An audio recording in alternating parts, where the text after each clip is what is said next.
All right, and we are back here on the GSMC football podcast. And for the second part of the show, we are now going to get into talking about the Tampa Bay Buccaneers' victory over the Detroit Lions on Sunday. Another good performance by Baker Mayfield.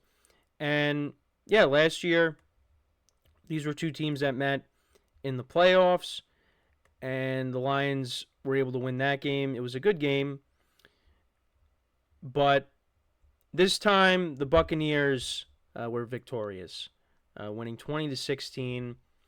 And there's a lot of things to unpack from this game. Actually, there's so many games on Sunday. I'm not able to watch every single one. I mean, I'm able to at least see all of them on one screen with the game mix for DirecTV where I'm at. But there's so many things to talk about. But when it comes to this game, and I'll do my best with recapping it, because all over the place, watching every game, paying attention to many different things when it comes to fantasy, the spread pool, all that. So, one thing I wanted to point out is, the Lions had 463 total yards in the game. The Buccaneers only had 216. And they were still able to win this game. And the Lions, they didn't play a great game. Jared Goff had a couple of interceptions in this game. Early on, he had an interception. Also, before the end of the half, the Lions were lining up to kick a field goal, and it would have made the game 13-9. The Bucs were up 13-6 at that point. And Jake Bates was going to come on and kick a field goal. They were able to spike the ball with 3 or 4 seconds left in the first half. But all of a sudden, the special teams was running out onto the field, and the Lions got penalized for too many men on the field, and that required a 10-second runoff. The Lions didn't have any timeouts left, of course. That's why they had to spike the ball, and they ultimately could not get points from that. So that was a big play because look at the score. Because they went down the field a couple of times towards the end of the game, and they weren't able to get any points out of it. And that ultimately is why they lost 20-16. But like I said, Jared Goff did not play well in this game. The offense has been a little off these first couple weeks. I think they'll get right, but even in the Rams game in Week 1, Jared Goff did throw a pick late. Something's been off with them. The running game has still been good. I think that's something that they got to continue to do. And that's something that I criticized them in the championship game against the Niners. They had a great first half with it, and then they kind of went away from it. But that's something that I think they got to continue to do as well. Even though they did run the football well, but you wanted to see them maybe run it more. But anyways, let's go through the game summary. So the Bucs, first drive of the game, 7 plays, 58 yards down the field, 3.5 minutes of time possession. There was a sack, fumble, but the Buccaneers were able to recover it. Chase McLaughlin had a good game. He kicked his first field goal, and that was from 30 yards out. So that made it 3-0 Bucs. Then Jared Goff threw a pick on the very first play of their first drive. Then the Buccaneers cashed in with a field goal, a 55-yarder from Chase McLaughlin. Then the Lions answered with the field goal drive. Jake Bates from 22 yards out. Buccaneers punted. Then the Lions went 13 plays, 67 yards on their next drive. Jake Bates, a 35-yard field goal to tie the game. Then in the second quarter, Baker Mayfield connected with Chris Godwin for a 41-yard touchdown to make it 13-6. He had a very good game. He's been really good these first 2 weeks. We always talk about Mike Evans. Mike Evans had a good game last week against the Commanders with 2 touchdowns. But Chris Godwin has gotten off to a solid start, and that's huge for the Buccaneers. If he's the Chris Godwin that we know. Because, last year he was okay, but this year he's been great these first 2 games.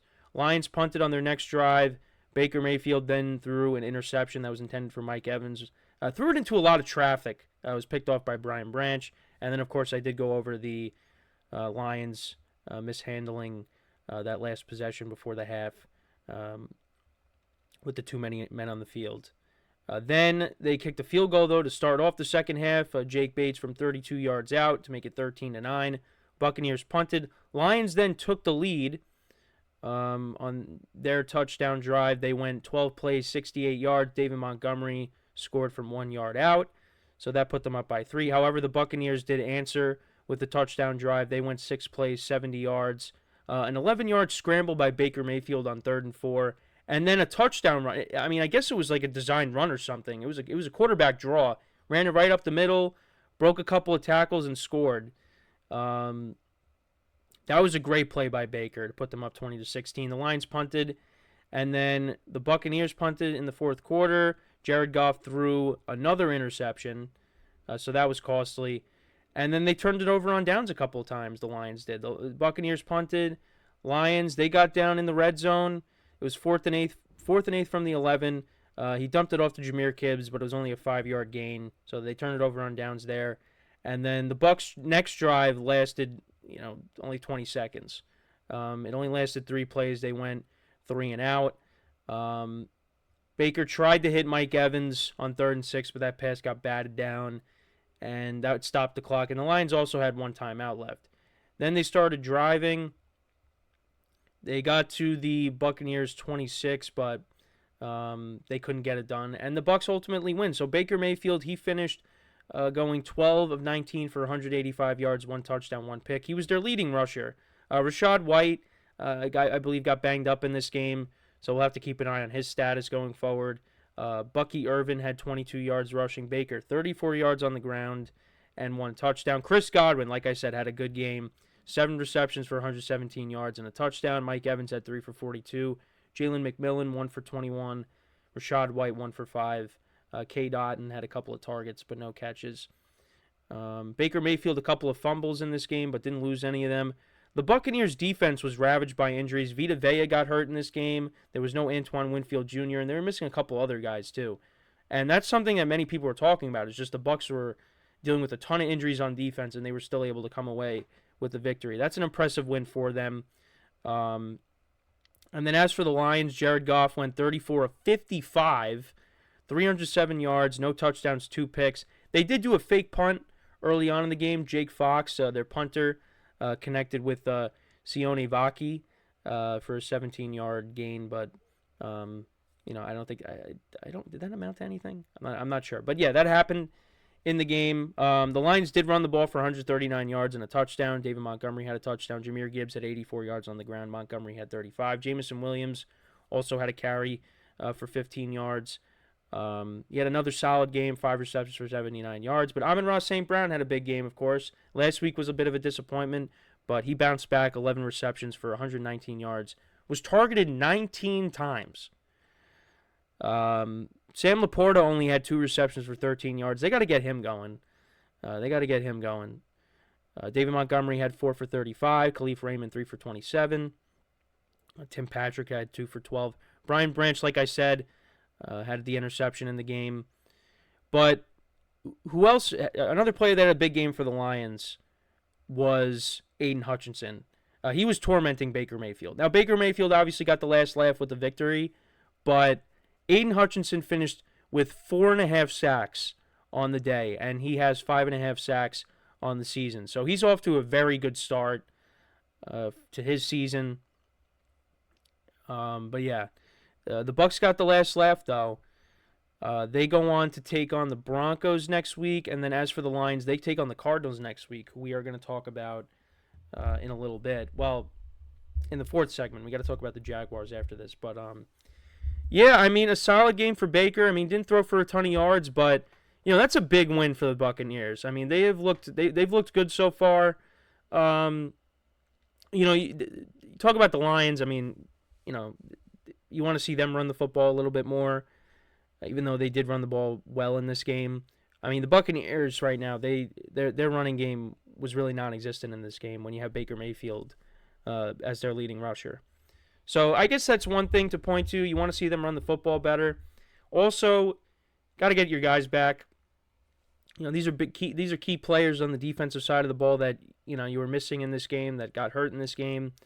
So hopefully they come back. But watching the highlights, Baker was other than Aiden Hutchinson tormenting him, there were a lot of times where Baker was getting good protection, which was nice to see. And it was nice to see Chris Godwin, like I said, had a good game. Mike Evans didn't have a big game, but that's okay. Godwin picked up the slack for him. And that's really, I think, where the Lions were focusing all their attention was on Mike Evans, because Mike Evans did very well in the playoff game last year when these two teams met. So Godwin stepped up. Godwin is a solid number 2.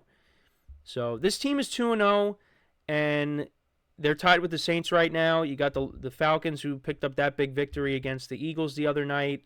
So, this is going to be a competitive division.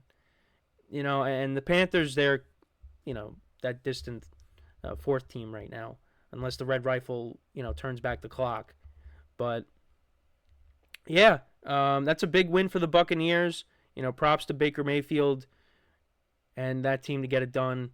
And like I said, next week they take on the Broncos. And as for the Lions, like I said, the offense has not looked great these first 2 games. But, well, I should say Jared Goff hasn't looked great these first 2 games with the turnovers.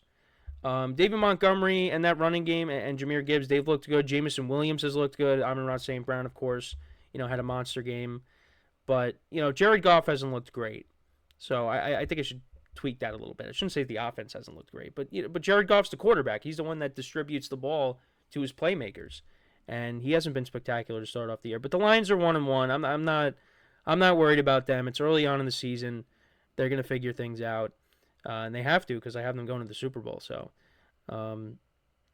they take on the Cardinals, and that's gonna be a tough game. That's not gonna be easy. When people looked at that game before the season started, they were probably like, "Yep, that's definitely a win."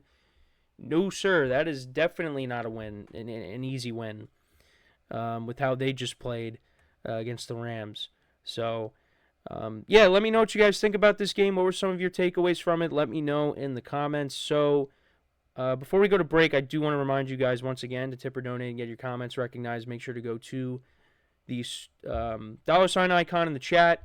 This will help create a super chat. Any thought or comment you may have throughout the live broadcast, I can acknowledge. And it just makes the show more lively, more entertaining between myself, the host, and you guys, the viewers. We appreciate your guys' viewership each and every day. So any contribution you can make to the show means the world to us. And also the other way to help out the show is by going to the link, which is GSMCPodcast.net. So when we come back from our next break, we will talk about another offense that's struggling, and that is the Jacksonville Jaguars dropping another game 18-13 to the Cleveland Browns. Trevor Lawrence continues to struggle, so we're going to talk about that game when we return from our next break. So with that being said, stick around, and we'll be right back here on the GSMC Football Podcast.